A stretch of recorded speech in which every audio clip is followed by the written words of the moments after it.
ഒരു പബ്ലിസിറ്റിയും അവിടെ കൊടുക്കുന്നില്ല. ആരോടും ആർത്തനാദങ്ങളോ അവകാശവാദങ്ങളോ ഉന്നയിച്ച് യേശു ആരെയും സൗഖ്യപ്പെടുത്തുന്നില്ല.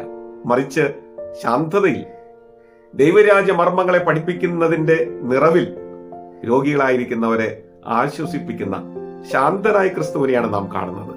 ആത്മീയ പ്രബോധനം നൽകി വേണം സൗഖ്യദാന ശുശ്രൂഷ നിർവഹിക്കാൻ എന്ന് ഈ സുവിശേഷ ഭാഗം നമ്മെ ഓർമ്മപ്പെടുത്തുന്നു.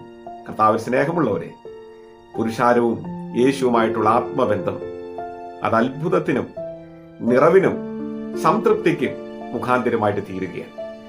കർത്താവിൽ അനുഗ്രഹിക്കപ്പെട്ടവരെ, ആത്മനാഥനായ ക്രിസ്തുവിനോട് ചേർന്ന് ദൈവരാജ്യ മർമ്മങ്ങളിൽ വെള്ളം ചേർക്കാതെ സഭയുടെ പിതാക്കന്മാർ പഠിപ്പിച്ച സ്വതസിദ്ധമായ ശൈലിയിൽ സുറിയാനി സഭയുടെ പാരമ്പര്യ മഹിമയിൽ നിന്നുകൊണ്ട് നമുക്ക് ശുശ്രൂഷകളും സേവനങ്ങളും ക്രമപ്പെടുത്താൻ സാധിക്കുമ്പോഴാണ് അത്ഭുതങ്ങൾ സംഭവിക്കുന്നത്.